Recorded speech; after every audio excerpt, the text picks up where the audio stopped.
Hello and welcome to Liberty Law Talk. I'm your host, Richard Reinsch. Liberty Law Talk is featured at the online journal Law and Liberty, which is available at lawliberty.org. Today we're talking with Professor Stephen Smith about his new book, Pagans and Christians in the City, Culture Wars from the Tiber to the Potomac. I'm glad to welcome Stephen Smith back to Liberty Law Talk.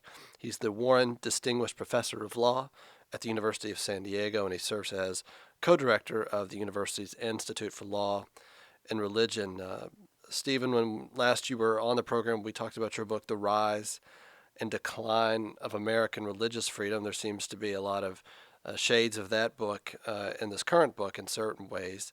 But tell us about pagans and Christians in the city, and your subtitle, Tiber to the Potomac, I think, sparks a lot of questions in our minds. So tell us what's going on. Okay. And first of all, it's a pleasure to be on your program and have a chance to talk again. Glad to have you.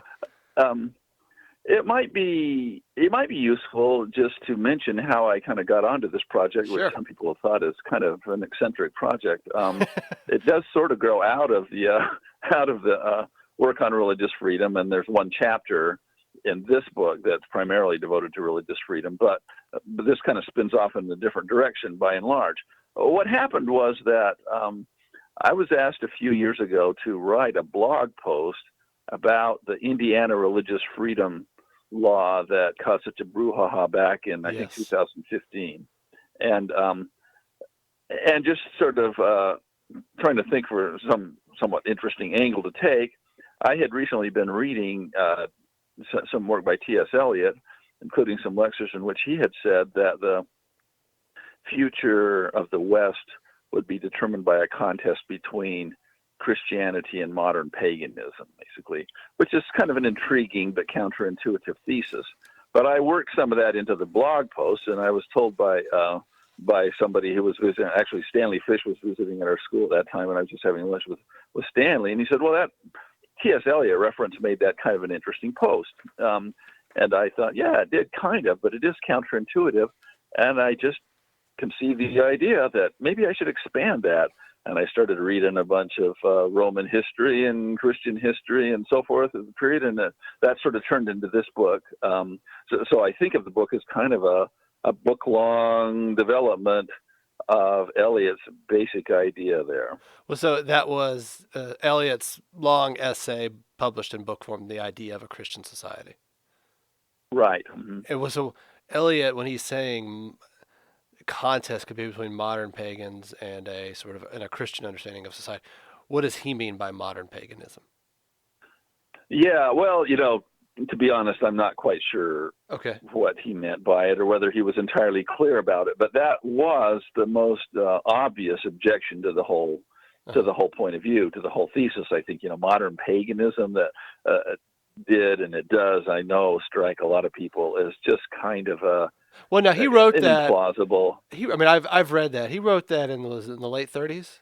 Yeah, I think it was 1939. It was based on lectures he gave at Cambridge in 39, I think. So he might have had some reference to Nazism and so forth. Or fascism in general, and the way fascism obviously collapses the individual within the state, and there's no space or conception of individual freedom within fascism, which would be in part something it would share with ancient paganism, I think. So, but maybe your book, though, you open up with a consideration of ancient paganism. Maybe yes, and as a way of getting started on this sort of long meditation, you've got to T.S. Eliot. So, but I think something else you have at the beginning of your book, maybe you could talk about. You quote the highly regarded religious religion causes scholar Douglas Laycock, and he sort of a few years ago asked the question, why are secularists and devout Christians sort of using the courts, using the political system to try and dominate one another? It's a big country. There's more than enough space for everyone to live. We can sort of live more on neutral legal territory grounds, and yet this need to dominate. And he sort of puzzles over it. And in a way, your book, I think, is also sort of an answer to that question. Well, it definitely is trying to think about that question. Yeah. And both, and what I'm trying to do is develop some similarities between a similar kind of cultural conflict in the Roman Empire, the late Roman Empire, and in late antiquity, and the kind of conflict that we have today. So the way this unfolds, and the way I think and hope that the concept of paganism can be useful even in understanding contemporary issues, depends upon distinction between commitments to an immanent sacred and commitments to a more transcendent sacred. So this is not my idea by any means, but there have been a number of scholars who have noticed that in the ancient world, who say that Judaism, late Judaism, and Christianity were a radical innovation in the sense that they were committed to a transcendent sacred, a transcendent monotheistic God. But the point is not so much the monotheism as the sort of transcendence. This was a big contrast to the religiosity of polytheism and paganism, which believed in lots of gods and in a sacred, but they were sort of and part of this world. And at one level, that sounds like a pretty abstract distinction, and at one level it is. I mean, it's a little hard to get a hold of. I have some questions about it myself. But I think some scholars like Jan Osman, the Egyptologist, and others have suggested that it was nonetheless a really, a vitally important distinction because the different commitments had practical implications that got sort of revealed and developed over time, so that there came to be radical differences between Christian and pagan attitudes toward the state, toward individuals, towards notions, like, equal worth and dignity of human beings, the treatment of the poor, a lot of other things. Well, sexuality, I guess I should mention, that was a huge one. That there were some radical differences growing out of these different existential orientations, I sometimes call them, or spiritual commitments to something that is sacred but immanent, or something that is sacred and transcendent. I guess parenthetically, I need to stress, because I've been reminded by lots of readers, that the Christian conception of God is not that he is merely transcendent. He's very much immanent in the sense of the incarnation, present in this world and so forth. But the difference is that there's also a sort of importantly, ultimately transcendent quality to the Christian God that wasn't true of pagan gods. The term, I think, is just pantheism in the Roman conception. Ancient pagan conception. Yeah, God is present everywhere, or it suffuses and fills up everything. I think that's one common version of it. Yeah. Whether all pagans thought of it that way, I don't know. How do you about how to sort of... Yeah, how do you situate the Stoics, Cicero, Seneca, others within this conception? You got a transcendent, we've got immanent, and then Stoicism would be something other than that conception. One emphasizing virtues, patriotism to Rome, certainly, and certainly a need to act forthrightly. But yet was sort of a more elite minority philosophy. Yeah. Actually, sort of going just a little earlier with Plato, I don't think by these terms Plato fits nicely into the immanent sacredness, or, Plato would be, one would think, more of a transcendent sort of commitment, the idea of the good or whatever beings. Aristotle would probably be more the sort of pure expression of a more immanent kind of commitment, which, by the way, in Tony Kronman's long and really impressive, I think, remarkable book on this subject, Aristotle comes across as sort of the original, really important philosophical expositor of paganism. Yeah. But there are differences, and so the Stoics might be, I don't really even know whether whether to put them on the transcendent side or more the pantheistic immanent side of things. Okay. The distinction does get to be elusive, I think, in lots of contexts. It just is, I think. But you just sort of have to work with that and think that something can be elusive and yet nonetheless important. On the more popular level, which is what I'm a little more concerned with in the book, I think lots of Romans, believe quite sincerely in, all the gods, Apollo, Zeus, Jove, and so forth, and the gods of Olympus and so forth. And that doesn't seem exactly like pantheism, but it definitely is a sort of immanent form of religion. But then often more, I think, erudite, learned Romans would think about that and all of the manifest problems with, just a more literal approach to all the gods that, Plato and, everybody sort of remarks on those within, and push it in a more pantheistic direction, that the gods would be sort of like symbolic manifestations of some more spiritual reality. And I guess, speaking really loosely, the trajectory, I think, over time is to go from that sort of immanent religion to, with people like Augustine, really criticizing the pagan version and sort of taking that in the direction of what would seem to be a more intellectually and spiritually satisfying view. So it sort of moves in the direction of Christianity. But then and now it's, the distinction is elusive, even though I think it's important. I was communicating by email with a leading sort of evangelical scholar and author just a couple of days ago.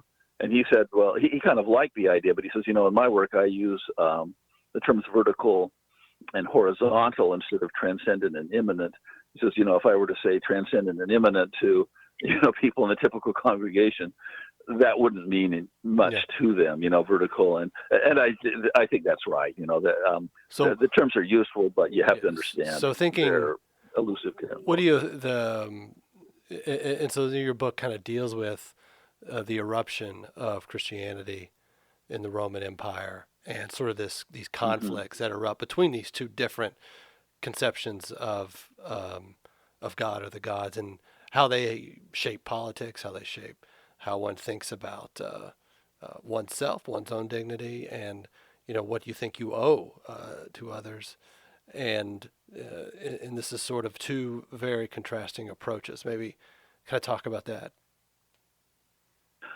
Yeah. So as I mentioned a moment ago, these different approaches, the sort of Christian approach, looked at one way. I mean, there will be certain scholars who say, didn't seem to many people to be that big of a difference. They still talked about Wayne Meeks, for example, says it was ultimately a big difference, but they still talked about morality in pretty much the same kinds of language, that they used before.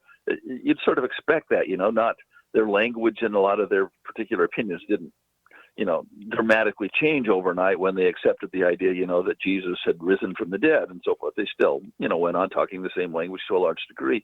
But there were significant differences that became apparent. Sexuality, as I mentioned, was one important one. The Christian sexual morality was just radically different, I think, than the general Roman sexual morality. The attitude towards the state, instead of, the state being sort of like the ultimate authority, now there are, well, if you can use Augustine's, only two cities, yes, the heavenly city and the earthly city, and the ultimate loyalty of a Christian. The Christians are supposed to, honor both, but the ultimate loyalty is to the heavenly city, which creates a kind of an internal conflict or division that's different than what would have been present in paganism and was a source of real tension, I think. So you have these important differences, and then to relate that to kind of back to what you were asking me a moment ago about Laycock, you say, so if we still, for the moment, limit ourselves to the ancient world, the question can arise, well, but why did they need to actually be in conflict? I mean, they weren't always in conflict. It's not like persecution of Christians was a steady thing. It was episodic, but pretty severe when it did happen. But why couldn't they just sort of live together in peace? Okay, sure, some people believe in a transcendent sacred, others in an immanent sacred. But in one of the chapters, I try to show how, although it would have seemed to both Christians and pagans that there should have been sort of terms of peaceful coexistence that should have been mutually acceptable, that wasn't really possible. It could seem possible to each side only to the extent they were not fully grasping the view of the other side. So, for example, from the pagan side, it might have seemed, and I think that to some pagans it did seem like there shouldn't have been a problem. Polytheism and the pantheon was vast. There should be no problem in including the Christian God and Christ himself, as one of the gods among many on terms of reciprocity, and everybody could be respectful of that. So, insofar as the Christians didn't accept that, they appeared to just be being, unreasonable and uncivil. But from the Christian point of view, this amounted to saying, essentially, if you will sacrifice your belief and accept our religion, in which there are many deities, not just one, and so forth, we'll be happy to accept you. But of course, from the Christian point of view, that wasn't, at least for the point of view of understanding committed Christians, that wasn't something that they could accept. Mm-hmm. And from the Christian point of view, people like Tertullian would say, we're good citizens. We pray for the emperor. We support the law. We take care of our poor. Why are you persecuting us? And that probably seemed perfectly reasonable from his point of view and that of other Christians. But what that failed to take into account is that, in many ways, the whole Roman political and cultural system was based on commitment to the gods, to Caesars as gods, and the Christian point of view is fundamentally subversive to that. And so it's in that and other ways, it's quite, it can become apparent that peaceful coexistence on mutually respectful terms was not really possible, even though it would have seemed to each side that it should have been possible. Now, the trick, of course, is to transfer that same point into modern times and see whether it holds out. But someone like Doug Laycock that you asked about, I think, who's done such excellent work in this area, he's someone I admire a great deal. And I think to him, it seems like there should be the possibility of peaceful coexistence. No reason why, Christians or secularists really need to get on each other's case. They should be able to live together peacefully. Well, one hopes that that's true. It is true to an extent, but I think that fails to understand how some of the same kinds of tensions that were apparent in the ancient world are still apparent. And I think that becomes evident in these cases about bakers and florists and so forth, whose services are not needed, but whose views are seen as an affront to the dignity, of the people who disagree with them and so forth. So I think you see some of the same tensions today. You quote a Roman magistrate, of course, Pliny. Of course, we know him. Also well-known, historical writer of the Roman period, whose writings have come down to us, writing to his emperor about the orders he has to persecute Christians, and I think this sort of continues your theme, and because he's wondering why am I doing this? They don't do anything wrong. It's just Christians as such must be arrested or must be tortured or must be killed, and he does his duty as a Roman very faithfully, but wonders why. I mean, I think this sort of continues your view, and I suppose as one thinks about it, it's the overall Christian challenge, I think, of the sort of transcendent freedom that sort of demonopolizes the state or demonopolizes the power and control the state has, and as we've discussed, in view of an ultimate God and ultimate authority, and that's what really can't be accepted. It's interesting too. You talk a bit about Roman sexual morality. Obviously, that's what most of our culture war is now about. Is differing conceptions of sexual morality. And quote how the immanent religious belief also led to sort of a glamorization, or not a glamorization, but a belief in the necessity and goodness of sexual expression, particularly from men, and this reflected itself in all sorts of ways. And then the clash with Christianity, which was nothing could be more opposed at that time. Right. Maybe talk about that. That is another part of your thesis that's interesting. So a number of scholars have discussed this, and one work that I found especially helpful was Kyle Harper's fairly recent book on this. But I gather from these sources that, and this is a bit of a simplification, of course, because among Romans as among Americans, attitudes towards sexuality differ, and they can't really all be reduced to just one or two Yes. coherent positions. But with that in mind, with that sort of simplification, the basic idea in Roman sexual morality seems to have been that sexuality is not only, sexual expression, sexual fulfillment for men is not just a pleasurable sort of experience. It's almost a religious experience. It reflects the sort of indwelling presence of the gods. So it's a necessity in a way, and a religious manifestation. And so in that sense, it's an entirely good, sort of laudatory and necessary thing. There are constraints on it. For one thing, it's not a good idea in Roman thinking for any man to basically lose self-control, as in, one should still be in control of oneself. There are other kinds of civic constraints.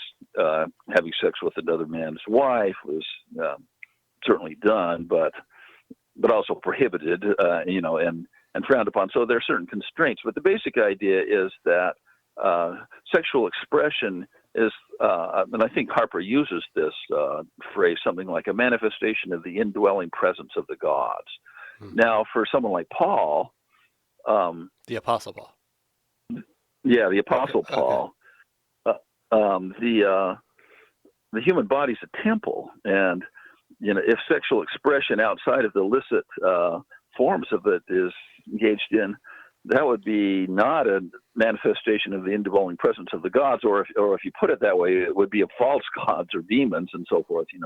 But the body should be preserved, as a temple, and so there are more norms of chastity. And once again, Christian thinkers don't all discuss this in exactly the same way, but the general point still would be something like, sex within marriage is permissible, a good thing. Of course, celibacy is sometimes obviously an ideal, in lots of aspects of Christianity, but it's very different than the Roman view, I think. And Harper says something like that the Christian view was almost unintelligible to the Romans, and that a lot of the cultural conflicts and political conflicts kind of centered on this because it was such a marked difference. Now, not at the level of abstract theory like transcendence and immanence, but at the most sort of fundamental human level. And that, I think, is a point that continues to hold, not in exactly the same way, but as it did in the Roman Empire. But actually, the parallels are quite real, I think, between Christian ideas of sexual morality today, and just more general secular views of sexual morality. I think this recent little brouhaha about Karen Pence, Mike Pence's I was wife. thinking about that. Yeah. Is one place where you can sort of see that, from a sort of traditional Christian point of view, the idea that sex should be confined to marriage is just, Christians have been believing that for centuries. And it's kind of vital to, I think, a traditional Christian understanding and faith. But it seems quite apparent that to a lot of people in the culture, that seems now offensive and almost unintelligible, something bizarre. So I think you do see, these striking differences in the comprehension of each other's positions and, in views of sexual morality today in ways that are quite parallel to some of the conflicts that existed in late antiquity. Yeah. So why, in thinking about your book, we say this contest between Roman pagans and Christians in the Roman Empire, and the Christians by 4th or 5th century win, quote unquote, these battles. One view with a lot of support is the emperors accept them and come down on their side with the force of law, and that's an easy way to win, or one way to win. Another way is Christianity just proves much more appealing to many people, and to certain people situated in society, and it's also very appealing. Strangely, I think, if we think about current conflicts. It's very appealing to women in that period, Mm-hmm. and it slowly wins mercy that it extends to the poor, and so and I suppose these are not contrasting ways, but thinking about that, so there is sort of a resolution of that conflict. Yeah. Now, historians have really quite different interpretations of what happened there, and I try to mention Mm-hmm. some of the main schools of thought. I sort of sort them into two main schools of thought. One is that Christianity came to prevail because, as you said, it was more appealing, more satisfying to people's spiritual needs, to their need for community, and so forth. And that's a view that, quite a few historians have endorsed. But others, like Ramsay MacMullen, the Yale historian of this period, would say, no, that isn't what happened. Paganism continued to be appealing, but it was just suppressed, by the force of intolerant emperors, he would probably say. But I think he uses terms like the murder, the zeal of the new Christians, and so forth. So that's a different interpretation. I don't necessarily try in this book, and I don't feel qualified to say which of those schools of thought is the correct one. But the point a couple points that I think are important for my argument that do emerge from that is, well, one is that although Christianity won as a political matter, it didn't really win in the sense of society became Christian and paganism disappeared. I argue that society became sort of officially Christian, and Christianity for centuries did supply kind of the regulative ideal for arguing about society and politics and so forth and understanding them, and that's no small thing. That's important, but in its substance, a great deal of society did remain, and probably always has remained, more pagan than Christian. So that's one key point. The other key point, I think, is that one of the ways in which Christianity came to prevail politically was by capturing the symbols of legitimacy, you might say, so that people came to just, the idea here is, following Benedict Anderson, the communities are, in a sense, they exist in our imagination. They're not physical facts. They exist because we imagine ourselves and conceive of ourselves as a community. And we conceive of ourselves and imagine our communities on the basis, in part, of political symbols and that come to embody our community for us.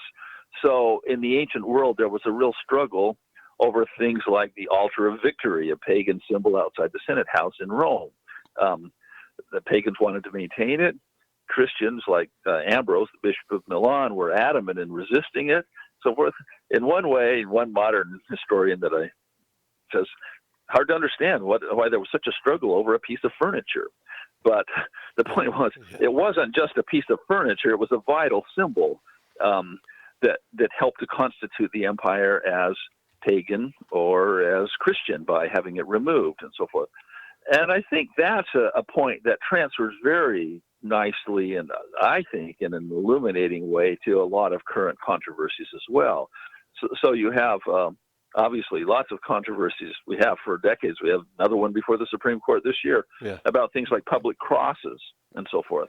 And you'll have people, I have colleagues, for example, and I admit I sometimes have felt this way myself, who think, why do people invest so much energy and passion and time over what's just a symbol? The cross is there or it's not there. It doesn't affect anybody's wallet. It doesn't, it doesn't do much. But I think that's very short-sighted, because now as then, our community is based, it's imagined around symbols. And if we have a culture war going on now, as I think we do, and if we understand that, as James Davison Hunter explained in his book on this subject, the famous book back in the 1990s, that this is a struggle over national identity, and that the struggle occurs to a large extent. A part of it is a struggle to control the symbols of legitimacy.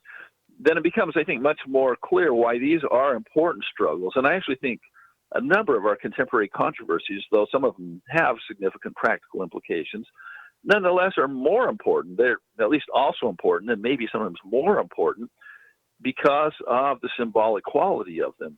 And that's not an irrational concern, I think, because people intuitively understand that those symbols are constituting our community. So I think, for example, some of the issues about contraceptives need to be understood in those terms. It's not that they don't have practical implications, but the passion and I think the litigation and the disputation, it goes beyond what the practical implications probably would dictate. And I think people understand contraception is one of the central symbols of the divide between a secular / sort of liberal pagan view of the world and of our political community, and a more Christian view of our political community. And I think that's surely an important dimension of those contests. So thinking here, thinking about your thesis, what does it mean to be a modern pagan? I mean, I know that's a part of your thesis, and I ask you that question because as I was reading your book and thinking about someone like Leo Strauss, who when he taught, so one of his projects, right, was to recover the ancients for their political wisdom and for sort of a necessary teaching he thought that had been supplanted by modern political theorists like John Locke or Thomas Hobbes, others. Leo Strauss also thought that a problem of modernity, I think, was Christianity itself had tended to induce revolutions. It had tended to cast mercy on everything. It had tended to equalize everything. In a way, everything could be redeemed. And in a sense, I think Strauss thought everything could be rendered flat, and in a way things just kind of got soft, and that sort of opened it up for this sort of ongoing revolution of society, and that would be, I think, kind of a different view and of what's going on in modernity, what's going on in political modernity. In a way, it's sort of a Christianity simplified. It's like ongoing attempts to redeem everything. Sorry, I guess ongoing attempts to redeem everything. Okay, so I just wanted to see kind of. So let me say a little. I won't say too much about Strauss himself. I occasionally read a little Strauss, but I don't consider myself to be any sort of expert on Strauss, and I don't know whether it would be fair to classify him as a modern pagan or not. No, I don't think it would. I don't think it would. I wasn't trying to suggest find to be quite counterintuitive or offensive. I understand that some of my friends who.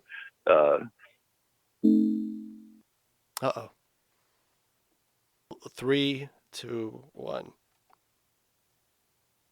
Okay. Okay. Are we?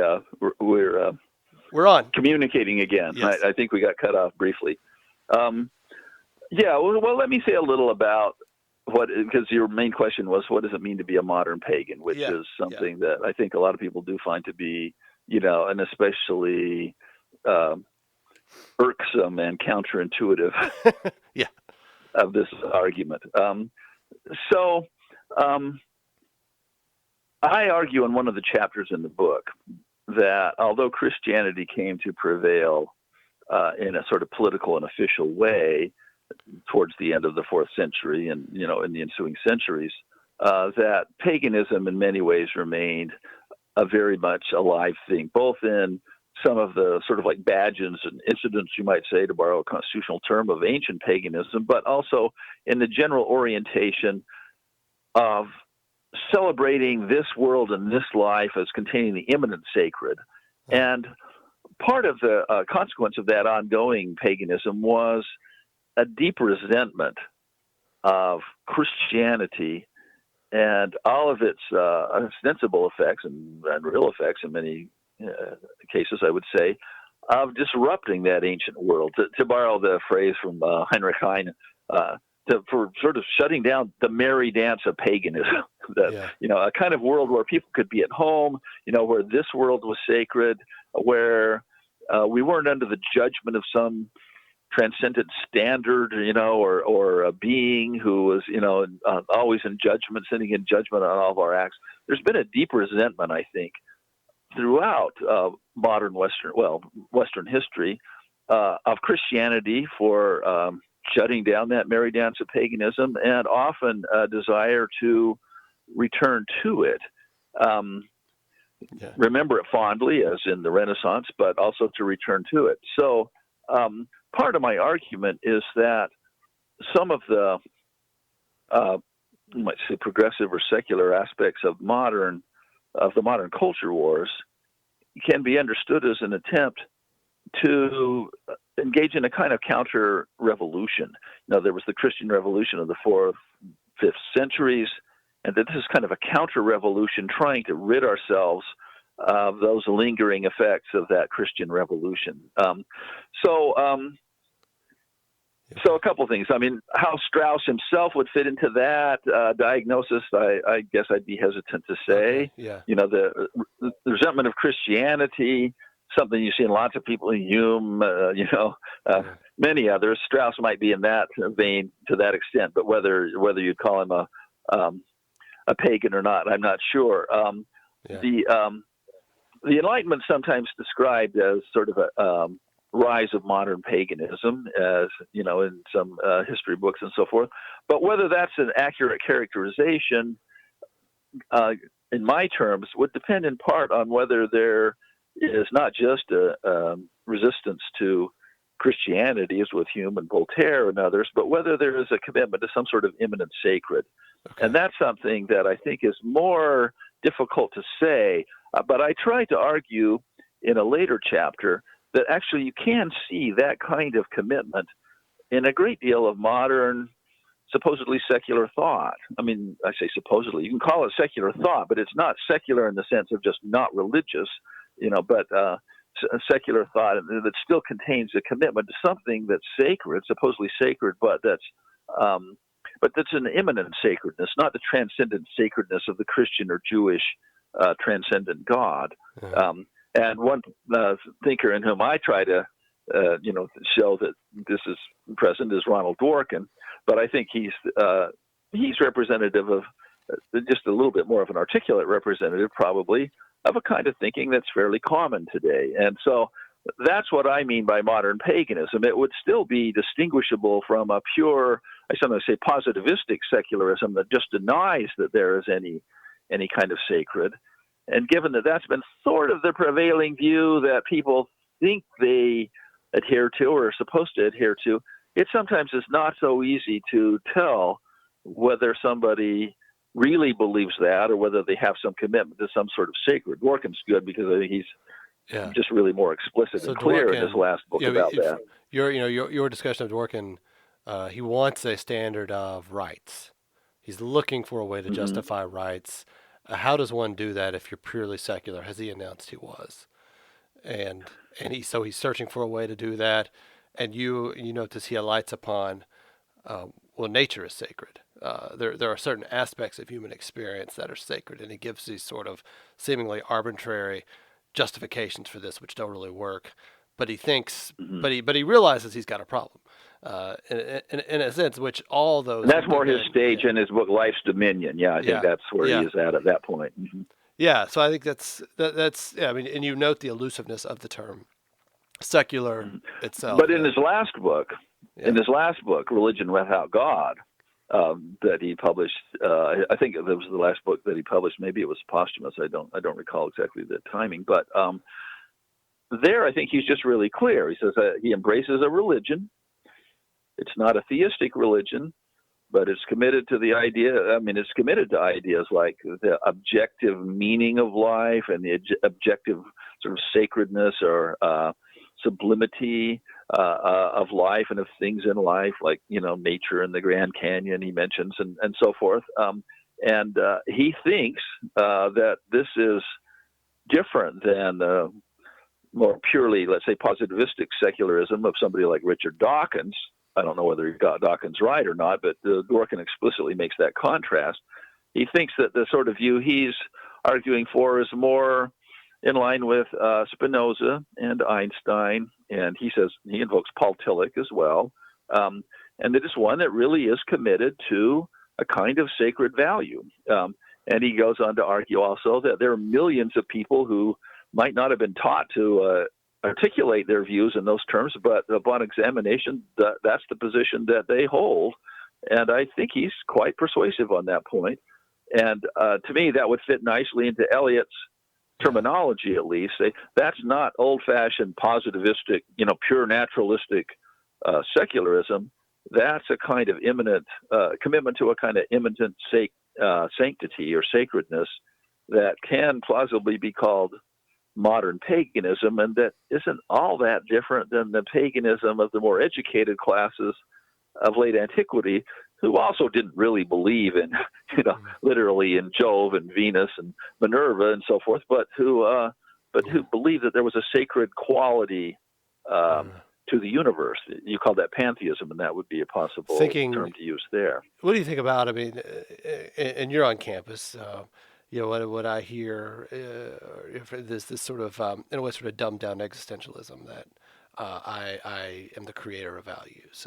I shape everything for me. I determine what's right and wrong. My freedom becomes the value itself, or things like this. I mean, because I think that's sort of this dumbed down way of how people think about not only freedom but conscience. Conscience are just things that I really believe in, that I really believe to be true. But in the same sense, I know there's nothing really, true. I mean, I guess to my mind, one way to think about the current situation, and just trying to understand really sort of what's the philosophy behind, something like transgenderism, is it sort of like everybody's God in a way. I mean, I could see that fitting your thesis, but I also see it being some sort of bastardization of Sartre, for example. Right. Yeah. And Star Wars and so forth. The force is strong within me, or whatever. Well, okay. First of all, I just think I think we live in confused times. Yeah. And these things are hard even for those of us who actually try to think hard about them to come up with exactly what we mean and what we believe. And so just in the popular culture generally, there's going to be a lot of confusion. People will say the kinds of things that you're saying, you're describing, but what they really mean is not always that clear, and it might require some discussion to say. Having said that, if somebody says those kinds of things and we were to try to talk with them at greater length and say, well, okay, if you say you're the creator of value, you might mean that in a fairly agnostic or skeptical or positivistic sense. There's just no value, but there is no objective value. So the only kind of value would be what you attach, importance to. And but is that all you mean, or do you mean something more like there is some objective value in individuals and so forth, and other people who don't recognize it, who don't recognize or respect my choices are somehow, violating some kind of objective moral norm, and I have the right to be indignant about it and so forth. Well, as you see more of that, which I think you do see a great deal of today, is that right? Yeah. Then it does come to be closer like when I say that, we're all gods, and Ross Douthat and others talk about, the God within sort of movement. We all, are kind of God, and we have the God within us. To the extent that comes to be understood in a fairly serious way, like others are obligated to respect my choices, my fundamental choices or my conception of my identity and so forth, I think that sort of crosses the line into a commitment to some sort of immanent sacredness. It inheres within me and within you and so forth. And it's just not the same as a sort of purely naturalistic, there is no sacredness. You have authors like, I read someone like John Gray as being a little more in those terms. We're just these evolved creatures. There isn't any real theological truth or anything of that sort. So we ought to, try to get along and satisfy our interests to the extent possible. That's a familiar enough position, and that I wouldn't describe as modern paganism. I think that's more in the positivist secular vein. Sounds like But I you're a think run-of-the-mill not social many people scientist. really are. Yeah. Sorry, I don't think many people really fall into that category. Most people seem to have much stronger moral commitments and a sense of indignation about lots of things than that sort of position would justify. Yeah.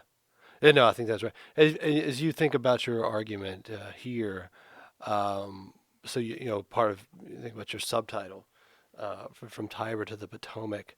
So it becomes a way of thinking about our culture wars, but it also is a way of thinking about law and politics. And what I'm getting at too is I think a modern pagan position would become much more comfortable with, I think, and I say this not to deprecate, but just in a descriptive sense, Aristotle's definition of the regime and the way the regime should define everything, almost from the top down, and shapes all of us and shapes everyone within it.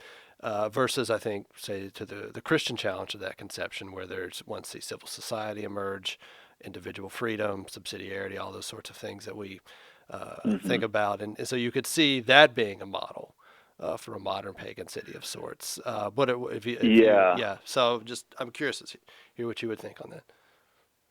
Well, one thing I think that's quite enlightening with respect to those kinds of matters is, and I got to recommend it again, Anthony Kronman's book, recent book, Confessions of a Born Again Pagan, and not many people, I'm afraid, read the book because it's so long. It's something like close to 1,200 pages long, I think. But it really is quite remarkable in its erudition and its seriousness and so forth. And Kronman, I think, would say, well, Aristotle was the classic expositor of Yeah. an ancient paganism, and that was a pretty, in many ways, attractive position. But what it didn't do, kind of along the lines you were just discussing, is it didn't really give us any reason to respect individuals, the Right. sacred value of individuals and so forth. It didn't do that. Christianity did that, Kronman says. Yeah. I think he's right about that. Christianity gave us quite a lot that today we would think is essential, that we just would be unwilling to give up on. Now, in his view, Christianity is also untenable for various kinds of reasons that he elaborates, and he does it very carefully and seriously. I don't agree with him on a number of the points, but I think what he does is definitely deserving of respectful treatment. So he thinks Christianity is not possible. So what we need is kind of a modern paganism that will have the virtues of the ancient paganism of Aristotle, but will preserve some of the things that we owe to Christianity. And he thinks that in Spinoza and later thinkers, we can get that. I'm sort of tentatively, humbly, because I'm not really a philosopher, skeptical about that. But at least I think it speaks to what you were asking about. Yeah. So let's say T.S. Eliot. So we started with T.S. Eliot. Maybe we can end with Eliot. So a contest between modern paganism and some sort of political order open to Christianity.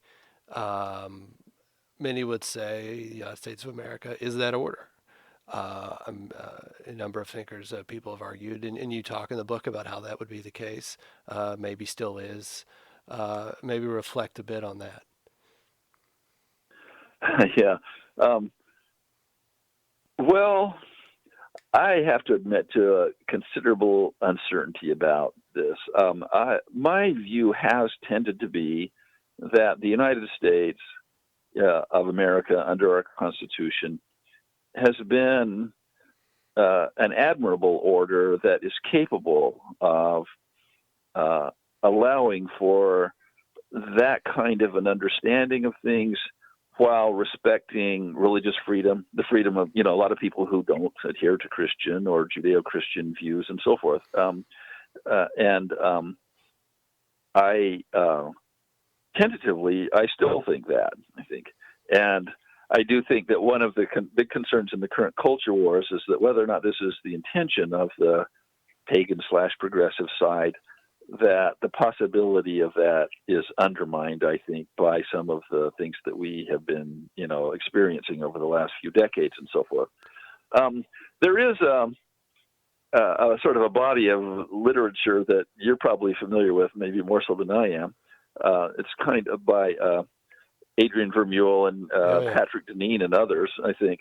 It's kind of anti-liberal, and some of it, I think, would suggest that our constitutional order is kind of inherently skewed against the more, it's sort of part of the unfortunate developments that some of us perceive recently.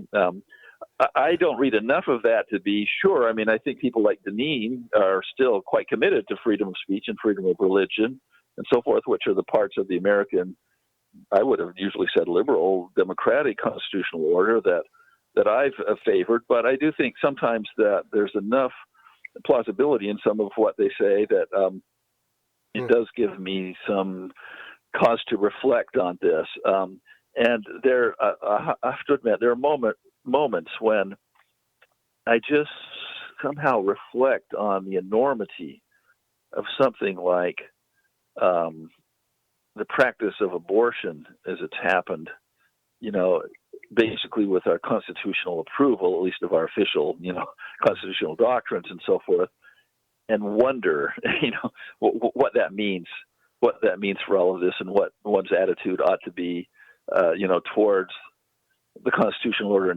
Now, for now, I should say my tentative commitment is still to trying to admire and uphold the constitutional order. I think it is sort of the form in which a Christian life can be possible today. It's not the only form in which that's possible, but, historically, but it's the form in which in a pluralistic, sort of democratically committed society that's possible. So those are my efforts now, but I do think that there's enough in the critique to wonder about, that it's somewhat sobering, and this is something I continue to think about. Stephen Smith, thank you so much for joining us today to talk about your book. Interesting book, provocative book, Pagans and Christians in the City. Thank you so much. Thanks very much for having me on. This is your host, Richard Reinsch, and you have been listening to a podcast that can be found at libertylawsite.org, where you can subscribe, comment, and find other episodes and links related to today's conversation. Our email address is lal@libertyfund.org.